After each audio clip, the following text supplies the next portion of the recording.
Tremblay, tout le monde garde le sourire, même si la situation n'est pas toujours facile. C'est le fun parce que je retrouve toute ma parenté, là, puis mes cousins, c'est rare qu'on se ressemble de même, là. Puis je connais des matantes de Montréal que j'ai pas encore connues, là.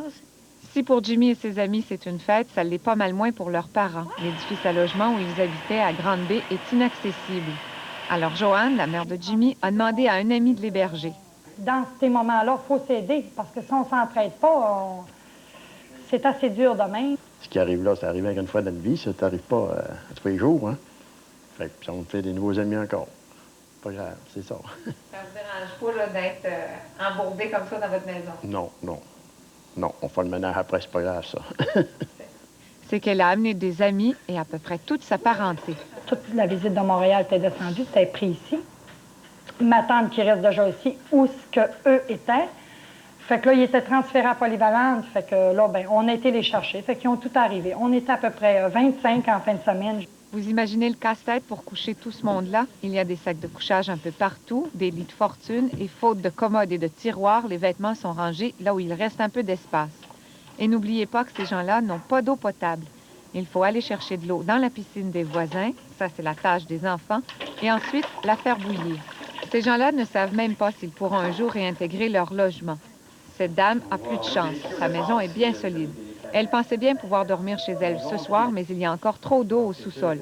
On ne peut pas vous donner le OK de réintégrer votre maison. C'est une question d'heure, cependant, le temps de pomper toute cette eau. Quelques milliers de personnes à Jonquière et à Chicoutimi ont dû faire comme elle, pour pouvoir enfin se réinstaller chez eux. Lucie Tremblay, à Jonquière. Pendant ce temps, sur la Côte-Nord, on commence à souffler un peu. Le niveau d'eau de la rivière Saute-au-Cochon, qui inquiétait grandement, est maintenant stabilisé. Sans perdre un instant, on s'est attelé à remettre en état les routes crevassées. Et on peut déjà apprécier la différence entre cette route, telle qu'elle était dimanche, et ce qu'elle est en train de devenir.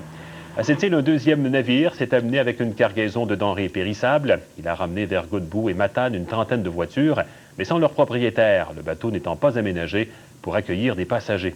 Les entreprises locales subissent les contre-coups du déluge. À Port-Cartier, par exemple, la scierie Uniforêt a vu ses activités paralysées. Et maintenant, un regard sur l'état du réseau routier. Les fermetures de routes sont un peu moins nombreuses, heureusement, ce soir, mais il y en a encore. Au Saguenay, d'abord, la route 170 entre Anse-Saint-Jean et Labbé est fermée.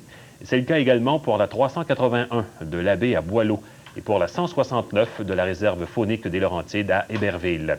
Dans la région de Charlevoix, sur la route 138, on a levé l'interdiction de passage des véhicules lourds.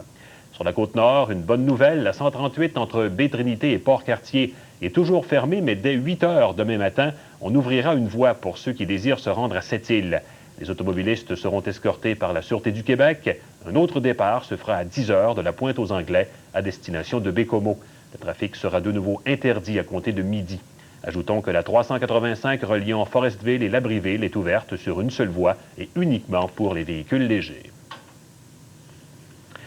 Voilà pour les inondations. Maintenant, l'escouade policière Carcajou est de retour à Québec. Ce qui s'est passé, c'est que les événements violents des dernières semaines, les nombreux saccages de bars principalement, ont amené les divers corps policiers présents dans la région à faire renaître l'escouade Carcajou. Le groupe aura un mandat élargi, puisqu'il s'attachera non plus seulement à identifier et à combattre les gangs de motards, mais aussi tous les groupes criminalisés.